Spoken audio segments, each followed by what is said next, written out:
அல்ஹம்துலில்லாஹ் அல்ஹம்துலில்லாஹி ரப்பில் ஆலமீன் வஸ்ஸலாத்து வஸ்ஸலாமு அலா ரசூலில் கரீம் அம்மா பாத். அல்லாஹுடைய அன்பும் மேலான கருணையும் நம் எல்லோருக்கும் வந்து சேரட்டுமாக. நம் உயிரிலும் மேலான சையதுல் பஷர் முஹம்மது ரசூல் ஸல்லல்லாஹு அலைஹி வஸல்லம் அன்னவரின் அன்பையும் பண்பையும் ஷஃபாத்தையும் பெறுவதற்கு வல்ல ரஹ்மான் நாம் யாவருக்கும் தௌஃபீக் செய்தல் புரிவானாக. நம்ம ஈண்டெடுத்த பெற்றோர்கள், உற்றார் உறவினர்கள், முஸ்லிம்கள், முஃமின்கள், ஜமாத்தார்கள், அத்தனை நல்ல உள்ளங்களுக்கும் வல்ல அல்லாஹு தாலா உயிர் உள்ளவரை உடல் சுகத்தை நசீபாக்குவானாக.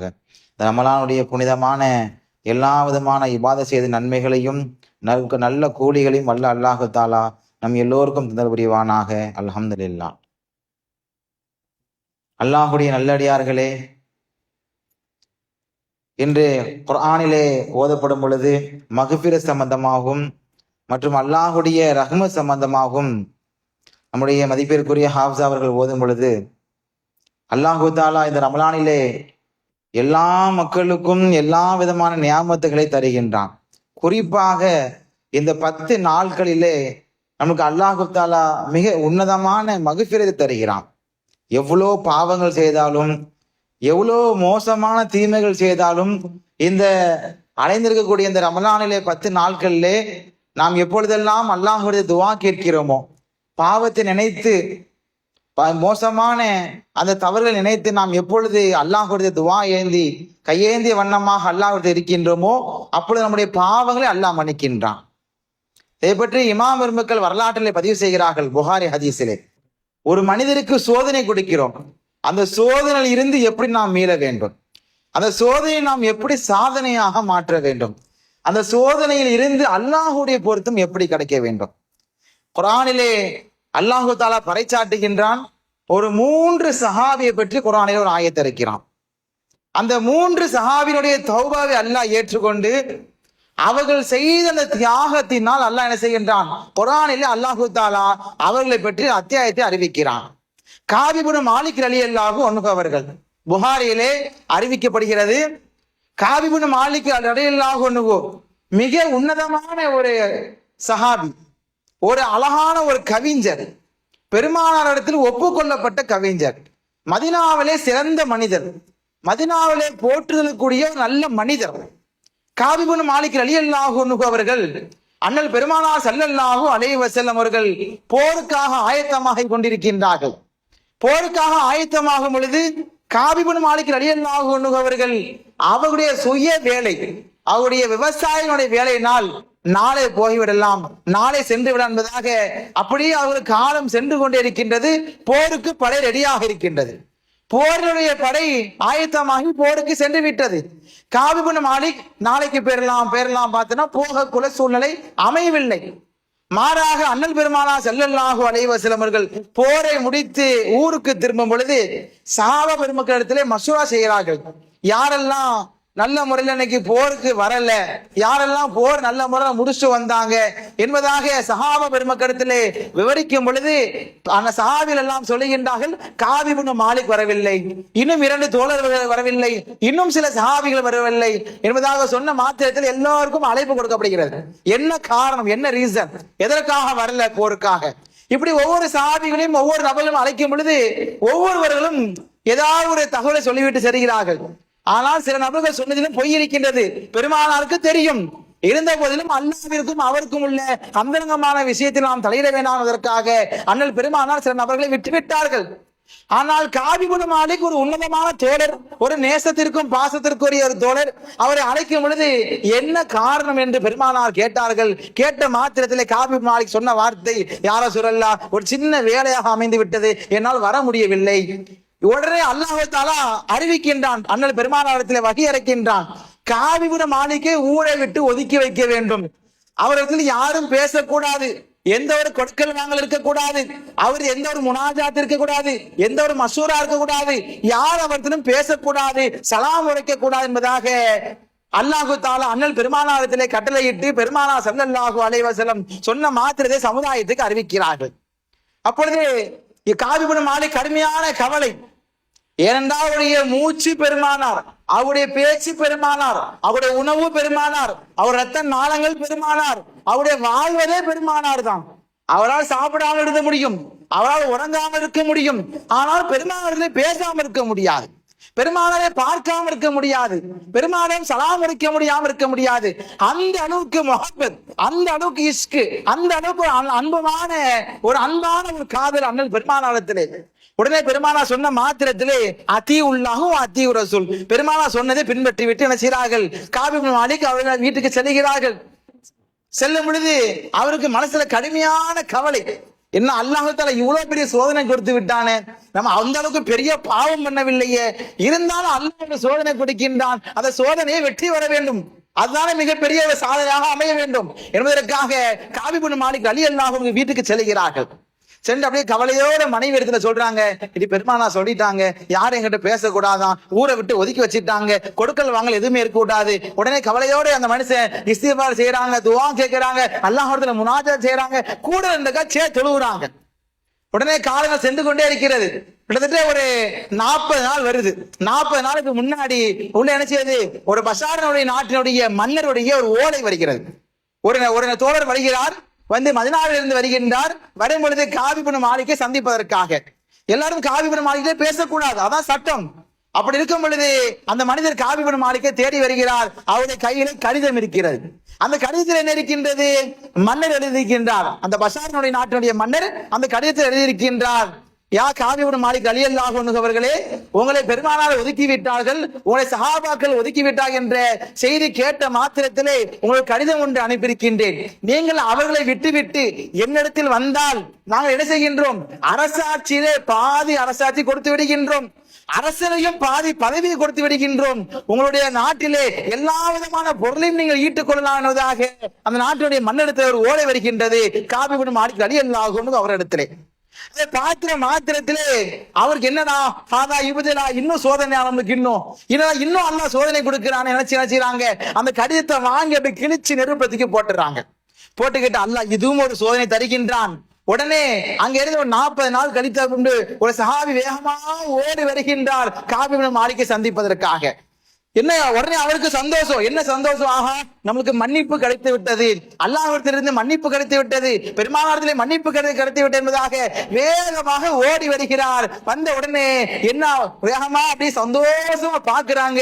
இல்லை, உன்னுடைய மனைவியும் உன்னிடத்திலிருந்து விட்டு செல்ல வேண்டும் என்பதாக அல்லாஹ்வும் ரசூலும் கட்டளை இருக்கின்றார்கள். அதனால் உமக்கு ஆதரவாக இருந்த, உமக்கு பக்கபலமாக இருந்த, உமக்கு எப்போதும் துணையாக இருந்த மனைவியும் அவருடைய இல்லத்திலே அழைத்து சென்று என்பதாக அந்த காபி இப்னு மாலிக் ரலியல்லாஹு அன்ஹு இடத்திலே சொல்லும் பொழுது அந்த மனைவி கேட்ட வார்த்தை, நான் வேணுமென்றால் அண்ணல் பெருமானாரிடத்திலே பேசட்டுமா, அவரிடத்தில் நான் ஒரு ரஹ்மத்தாக பேசட்டுமா, அவரிடத்தில் நான் போய் சொல்லலாமா, என்னுடைய கணவருக்கு நான் பணிவிடைகள் செய்ய வேண்டும், அவரிடத்தில் ஆறுதலாக நான் மட்டும்தான் இருக்கின்றேன் என்பதாக அந்த மனைவி காபி இப்னு மாலிக் இடத்திலே கேட்கின்றார். காபி இப்னு மாலிக் சொன்ன வார்த்தை பெருமானார் சொல்லிவிட்டார்கள், அதை தப்ப முடியாது, அதை மாற்ற முடியாது, சொன்ன வார்த்தை சத்தியமாக தான் இருக்கும் என்பதற்காக நீங்கள் என்ன செய்யுங்கள், கொஞ்ச நாளைக்கு உங்கள் தகப்பனாருடைய வீட்டிலே இருங்கள், அழைத்து செல்வோம். இப்படி நாட்கள் கடக்கிறது.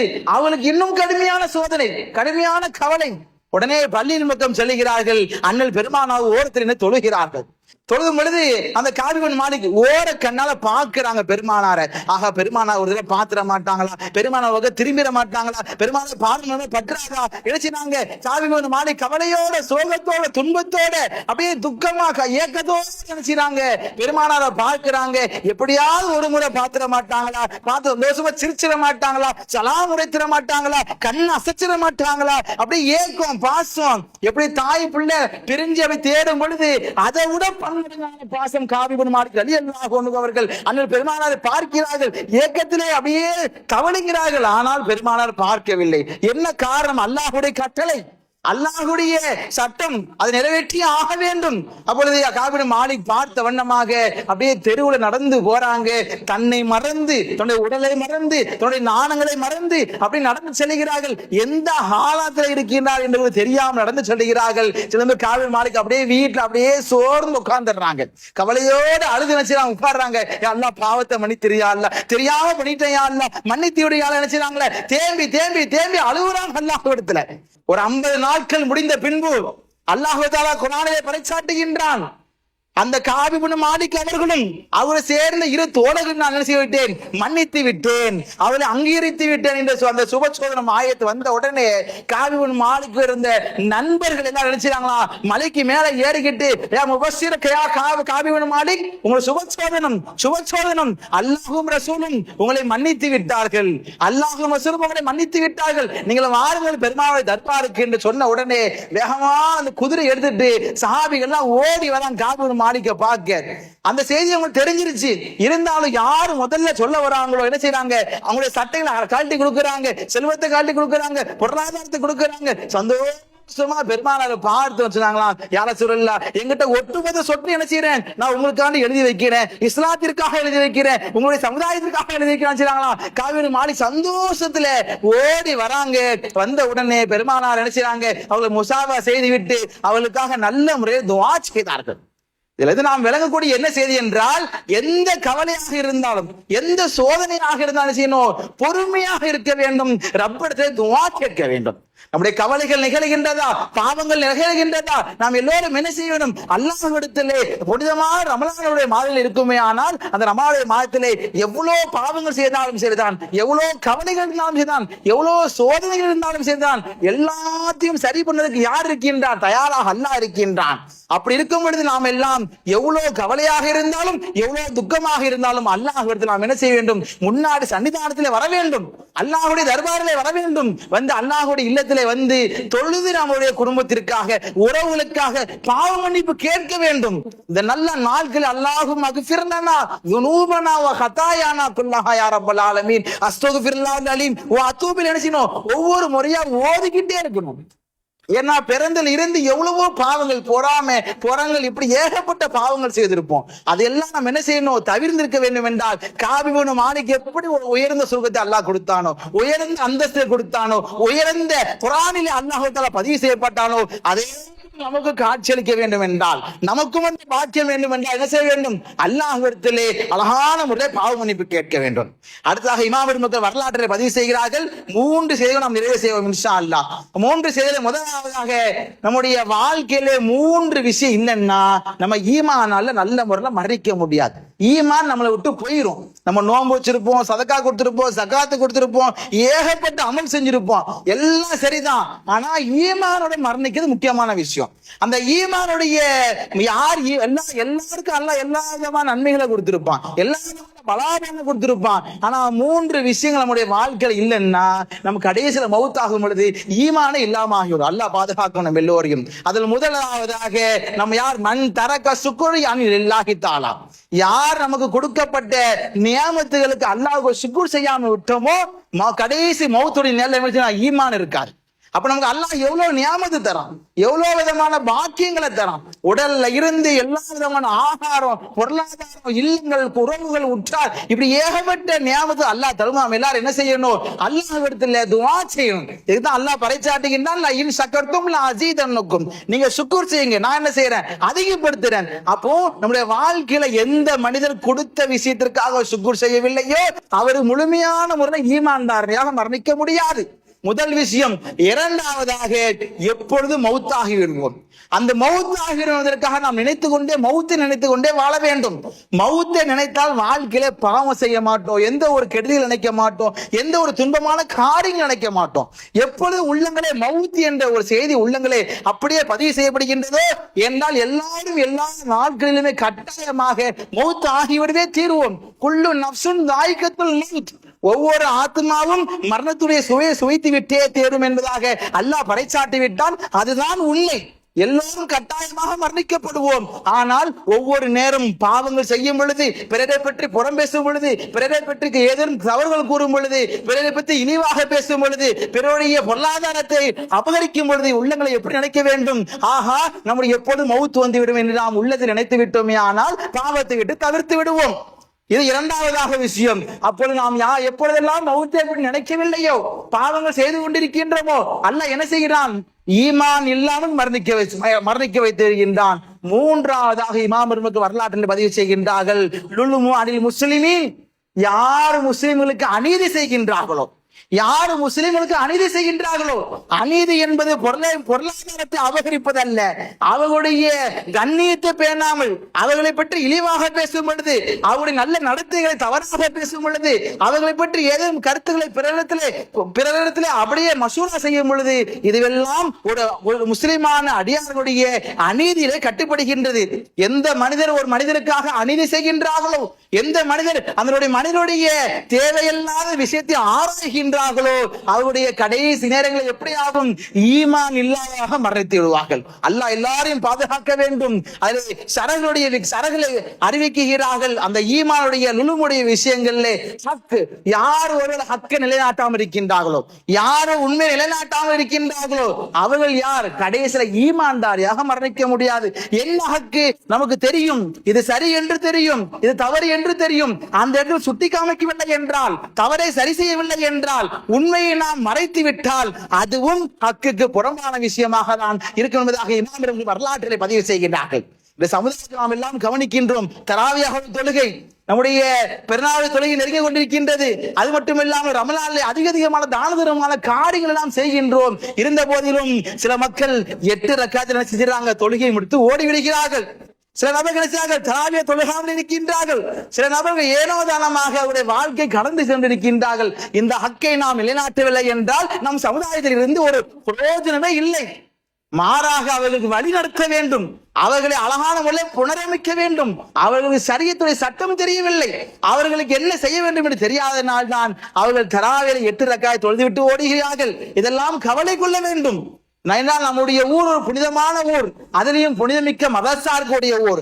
இந்த ஊரிலே ஒரு சரியத்திற்கு ஒரு புறமான ஒரு விஷயம் நடக்கின்றால் எல்லோருக்கும் அது கடமை, எல்லோருக்கும் அதை ஒரு கட்டாயமாக அவர்களை பற்றி அழைத்து செய்ய வேண்டும், நல்ல முறையில் உபதேசம் செய்ய வேண்டும். அது மட்டுமல்லாமல் தராவியா தொழுகைக்கு பின்பு பல நபர்கள் என்ன செய்கின்றார்கள்? அப்படியே இரவு முழுக்க பேசிக் கொண்டிருக்கின்றார்கள், இரவு முழுக்க அங்கே கழித்துக் கொண்டிருக்கின்றார்கள், அப்படியே வாகனத்தில் செல்லிக் கொண்டிருக்கின்றார்கள். இதெல்லாம் எந்த ஷரியத் நமக்கெல்லாம் போதித்தது? இது எந்த இஸ்லாம் நமக்காக போதித்தது? இதெல்லாம் இஸ்லாத்தில் புறம்பான விஷயம், இதெல்லாம் இஸ்லாத்தில் இல்லாத விஷயம். பெருமானார் ஸல்லல்லாஹு அலைஹி வஸல்லம் அறிவிக்கிறார்கள், இஷா தொழுகை முடித்த பின்பு உடனடியாக தூங்கிவிட வேண்டும். எந்த ஒரு உலகத்துடைய பேச்சுகள் இருக்கக்கூடாது, எந்த உலகத்துடைய தேவையில்லாத காரியங்கள் ஈடுபடக்கூடாது. ஆனால் இந்த சமுதாயங்களை பார்ப்போமே, ஆனால் இரவு முழுக்க வாகனத்தை எடுத்துக்கொண்டு செல்கின்றார்கள், கவலையோடு இருக்கின்றது. அவர்கள் யார்? நம்முடைய இளைஞர்கள், நம்முடைய பிள்ளைகள். அவெல்லாம் ரோட்டிலே இரவு 1 மணிக்கு 2 மணிக்கு தள்ளி கொண்டிருக்கின்றார்கள். இதற்கு பொறுப்புதாரிகள் யார்? நாம் தான் பிள்ளைகளை சரியான முறையிலே அழகான முறையில் புனரமைக்க வேண்டும். அவர் இரவு 1:30 மணிக்கு எதற்காக நாம் இரவிலே வாகனத்தை கொடுத்து நாம் அவர்களை அனுப்பிவிடுகின்றோம்? கவலை கொள்ள வேண்டாமா?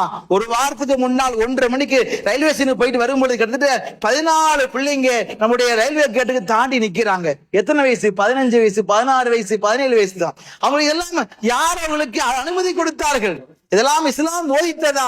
உங்களுடைய பாரமிக்க ஊரை வளர்க்கும் பொழுது கவலையாக இருக்கின்றது, ரொம்ப வேதனையாக இருக்கின்றது. அவர்கள் நிலைமைகளை பார்க்கும் பொழுது எதற்காக என்றால் மாயாவத்தில் இரவு நேரத்திலே டீ இருந்ததற்காக. இதெல்லாம் யார் சொல்லிக் கொடுத்தால்? இதை யார் கண்டிக்கவில்லை? பெற்றோர்கள் நாம் என்ன செய்து கொண்டிருக்கின்றோம்? இதெல்லாம் கவலையாக இருக்கின்றது. இந்த நம்மளுடைய புனிதமான மாதத்தை நாம் எல்லாரும் என்ன செய்ய வேண்டும்? நல்ல பலாபலங்களை அடைவதற்காக தேடி வர வேண்டும், விட்டு கொடுத்து வாழ வேண்டும், சகிப்புத்தன்மையோடு வாழ வேண்டும். கூட்டமாக யாரையும் விட்டு கவலையாக அவதூறாக பேச வேண்டாம். அங்கங்க ஒரு கூட்டம் திரிக் கொண்டிருக்கின்றால் அவர்கள் எல்லாம் அவதூறாக பேசிக் கொண்டிருக்கின்றார்கள். இதெல்லாம் அல்லாஹ் என்ன செய்கின்றான்? தடுக்கின்றான். அவர்களுக்கு நாம் என்ன பேச வேண்டியது இருக்கிறது? அல்லாஹ் முதல் நம்மளை பார்க்க வேண்டும், அகலிக்கும் நம்முடைய குடும்பத்தார்களை பார்க்க வேண்டும். அது அல்லாமல் பிறரை பற்றி புறம் பேசிக்கொண்டு தவறுதலாக பேசிக்கொண்டு அவரை பற்றி ஏளனமாக பேசிக் கொண்டிருக்கின்றால் காலையில் இருந்து மாலை வரைக்கும் தாகித்த வண்ணமாக உணவு உண்ணாமல் அப்படி அல்லாஹ்வுக்காக விரதம் இருக்கின்றோமே, நோன்பு வைக்கின்றோமே. இந்த நோன்பெல்லாம் நமக்கெல்லாம் கூடுமா? இமாமை வரலாற்றில் பதிவு செய்கிறார்கள், நோன்பு கூடாது, நோன்பு ஆகமாக்கப்படும். ஆனால் நோன்பின் நன்மைகள் யார் பிறரை பற்றி புறம் பேசுகின்றார்களோ அவர்கள் ஒருபோதும் கிடையாது என்பதாக அண்ணல் பெருமாளை வாழ்க்கையிலே பெண்மணிகளை கொண்டு அவர்கள் பெருமாளை வரலாற்றிலே பதிவு செய்கின்றார்கள். அல்லாஹு தஆலா இருக்கக்கூடிய மீதி உள்ள காலங்கள், மீதி இருக்கக்கூடிய இந்த 17-14 நாட்கள் நாம் என்ன செய்ய வேண்டும்? அல்லாஹ்விற்கு பிடித்தமான முறையில் எந்த ஒரு புறம் பேசாமல், யாரை பற்றியும் அவதூறு பேசாமல், நிறைய சதக்காவான காரியங்கள், அல்லாஹ்வுக்கு பிடித்தமான காரியங்கள் என்ன செய்யணும்? அல்லாஹ் இணக்கமாக வேண்டும், பிரியமாக வேண்டும். ஏனென்றால் இந்த உலகத்தில் யாரும் நிரந்தரமாக இருக்குவதும் அல்ல, இருக்க போவதும் அல்ல, நிரந்தரமாக வாழ்வதும் அல்ல. எல்லோரும் கட்டாயமாக மௌத்துரை சுவைத்து விட்டே தீர்வோம். ஆதலால் நாம் இருக்கக்கூடிய காலங்களில் அல்லாஹ்விற்கு பிடித்தமான முறையில் அமல்கள் செய்ய வேண்டும். இன்ஷா அல்லாஹ் வரக்கூடிய நாட்களிலே இளைஞர்களுக்கான விழிப்புணர்வு இன்ஷா அல்லாஹ் அவருடைய என்ன தேவை சம்பந்தமான செய்திகள் எல்லாம் அவர்களிடத்திலே பரப்பப்படும். அவர்களுக்கு தேவையான நல்ல போதைகளும் அவர்கள் போதிக்கப்படும் இன்ஷா அல்லாஹ். அது எல்லாரெல்லாம் நல்ல முறையிலே ஒத்துழைக்கின்றார்களோ எல்லாருடைய பெற்றோர்களுக்கும், அது மட்டுமல்லாமல் ரமலானுடைய யாரெல்லாம் பங்களித்தார்களோ எல்லா மக்களுக்கும் அல்லாஹ் தஆலா எல்லா நல்ல காரியங்களையும் அவருடைய குடும்பத்தார்கள் நீண்ட ஆயுளையும் நோயில்லாத வாழ்வையும் ஆஃபியத்தையும் சிகத்தையும் அல்லாஹ் தஆலா நம் எல்லோருக்கும் தந்தல் புரிவானாக என்ற நல்ல துஆவோடு எனது உரையை நிறைவு செய்கிறேன். அஸ்ஸலாமு அலைக்கும் வரஹ்மத்துல்லாஹி வபரகாத்துஹு.